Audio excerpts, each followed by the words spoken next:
Now let's see how we can add text here to say player 1 and player 2 on the right, and then show the turn underneath here. So let's do that. Close the app, go back to the code in Visual Studio, and then let's go to WM Paint message.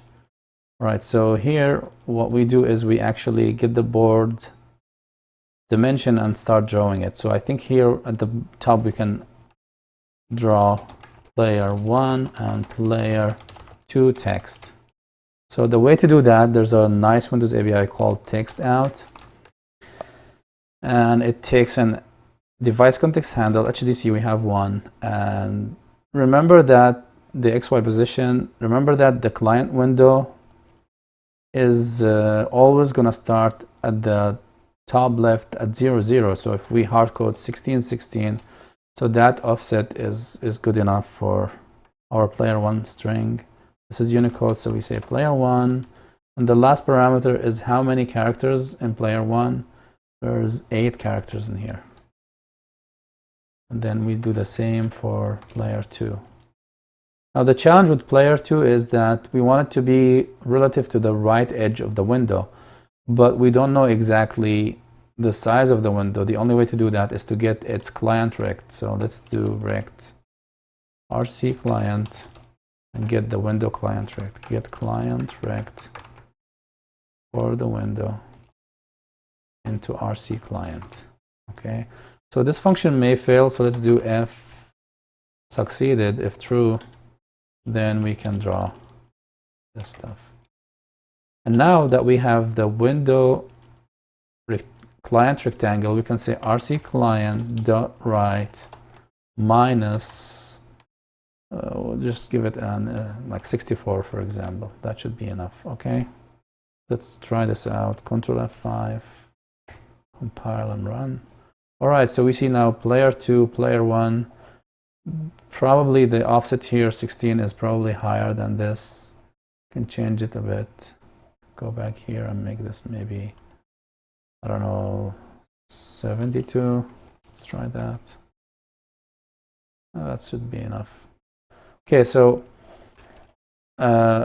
just a simple thing that I noticed is that I really don't like this approach where you have to hard code the length and string. So it's better to do something like this: const wchar, because it's a constant Unicode string, as a player 1 equals player 1, has to be Unicode because we're using Unicode functions. Const as a player 2 equals copy this player 2. Now we can say as a player 1, and here as the player 2, and this is just a Hungarian notation for string that is 0 terminated, null terminated. It's not happy about player 1. Oh, sorry, I said this is going to be an array and I forgot to define it as an array. Okay, so this is an array, this is an array. So the nice thing here is that you don't have to specify the size because the compiler will do it for you because you're assigning to a constant string. So that's the first. Let's try. Okay, so we have the same result. The second thing we want is to avoid doing this counting, hard-coded counting of number of characters. So one way to do that is to use a length string len of as a player 1, and we're using, remember, the long, this function is inside Windows.h, so you don't have to include any additional libraries. And lstrlen as a player 2. That should be the same effect. Okay, so some people might say, okay, but this is doing it at runtime. Before we used to do it at compile time. We had the hard-coded 8. I think in this case we can get away with using the compile time stuff if we say size of this array, right? Because size of a hard-coded fixed array should be accurate. If we say array size of this guy, and then array size this guy. So don't do array size on character pointers. This is okay here because this is a fixed size array, and then the compiler knows the size of the array in bytes, the size of single letter in bytes, and it can calculate the actual number of characters. But if you had a pointer, all you get is like the size of the pointer, which is probably, in case of 32-bit, is going to be 4 bytes, which is 4 characters. But in this case, this should be fine. Okay, so we got player 1, player 2. Cool. So now what we want to do next is, I don't really like the background color here. You see the background is white on a gray brush. So how do we get rid of the white? Let's see how we do that. There's 2 ways, right? The first approach is to change the text background color to use a darker color. So we can say set text back color. I guess I forgot the name. It's called set background color, and this only affects the text. And you say it needs a color ref, which is an RGB color. So our gray brush is probably 128, 128, 128. Let's try this out. Okay, so now it's showing as if it is transparent. This is okay, but if we happen to change the background color of the brush, then we will definitely have an issue again. So a better approach is to actually make the text background transparent, and there's another function for that. It's called set background mode for our HDC to be transparent. All right, so let's get rid of this. We don't need it. We just make the background transparent. Run. Okay, we have the same effect, but this is better because if you decide to change this background color, it will not, you don't have to go change this code. So now one more thing, I really don't like the black foreground. How about we change that as well? Okay, let's make our player 1 set text color API.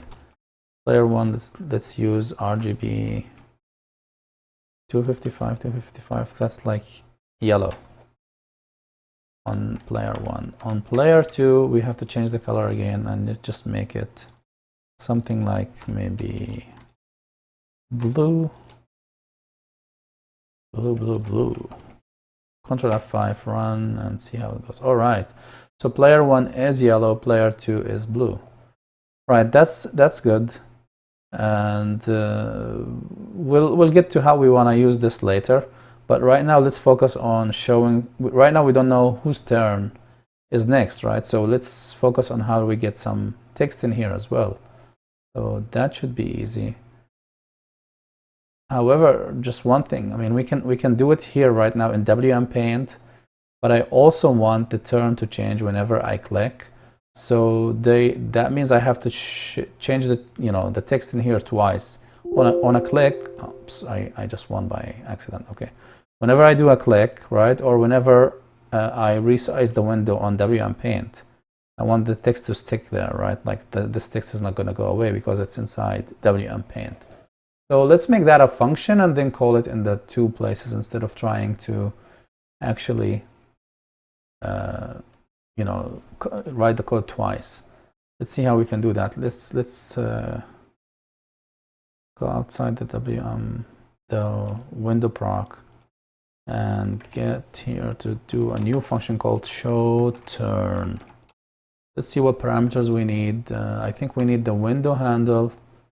We need the device handle. I'm sorry, my mouse quickly scrolled through.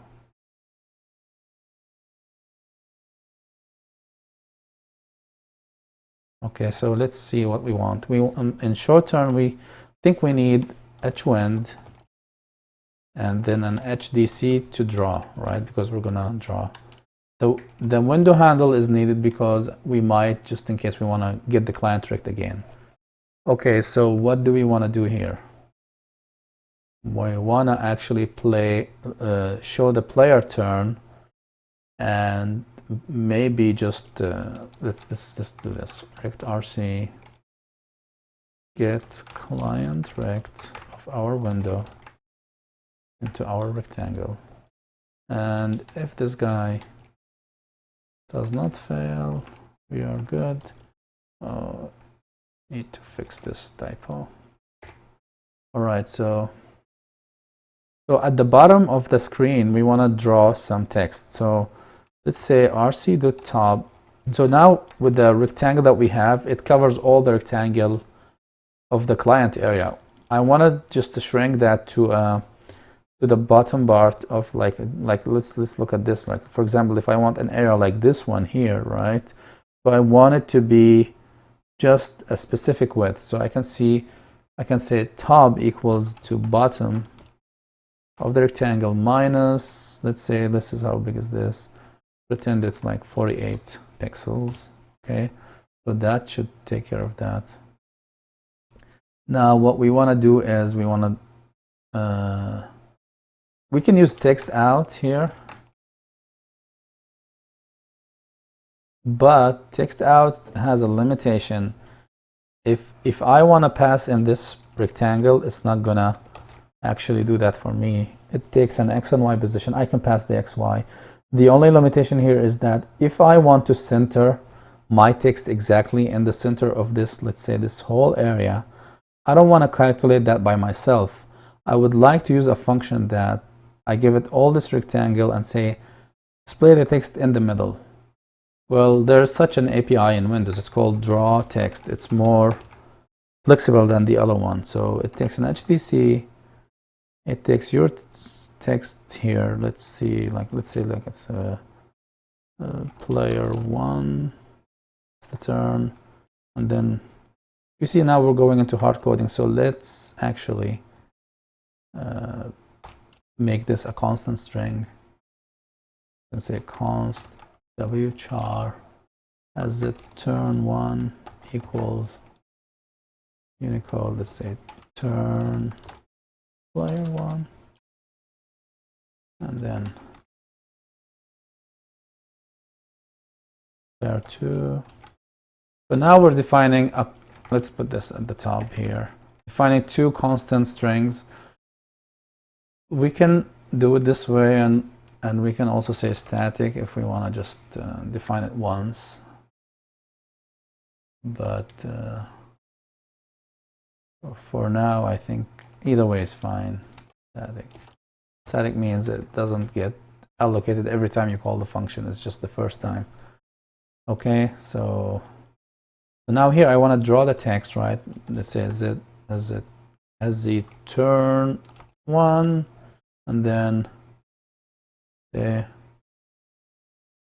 let's use length here because I want to do something with the text. And then the last parameter is next is it wants the rectangle that we have. And the last thing is this is a format integer that is defined in the help. One of the things that is defined there is draw text center. There's a lot of variables in here, so let's use center, and you can even do a vertical center, draw text v center. So one is horizontal center, the other is vertical center inside the rectangle. One is, I mean, in our case, I think this is enough. This should be enough. All right, so this should draw some text. However, it doesn't take into consideration if the turn is actually for player one or player two. So how do we say this again? If it's player one, display this. If it's player two, display this. Okay, so we can do it as following: const wchar pointer b as a turn text equals null, and we can say if player turn. Actually, sorry, we can just do it here.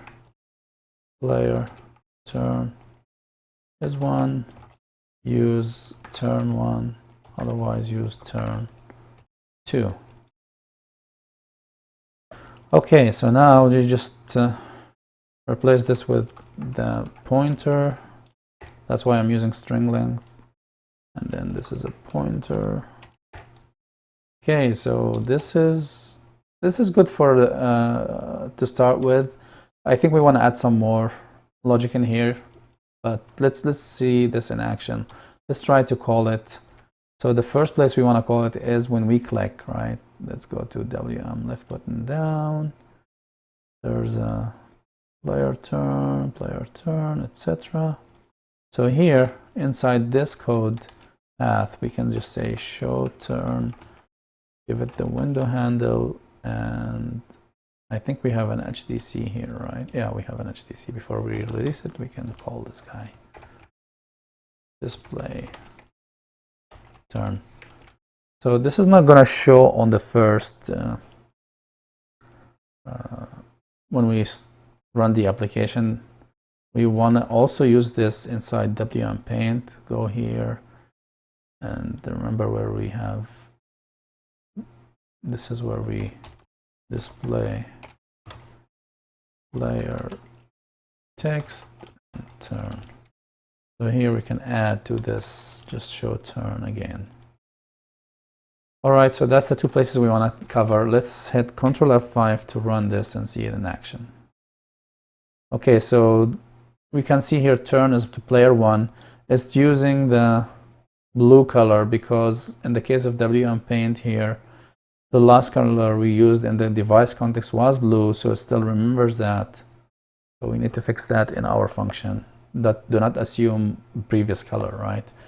The other thing I want to show you, of course, this is going to take care of Paint, which is good. Now, if I click, it's now showing player 2. However, it's showing it now with a white background. If I click again, it's showing it with white background. So how do we get that fixed? So let's go back to our function. I think we need to set the transparency mode back on again because it doesn't seem it's sticking here. So now if you change see this is not good. Let's fix it. Let's make it consistent.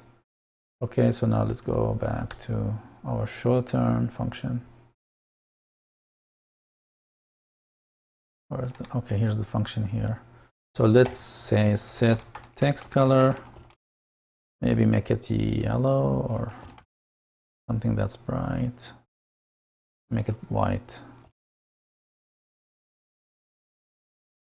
And then set text, set background mode to transparent. Make it transparent. Okay. Ctrl F5.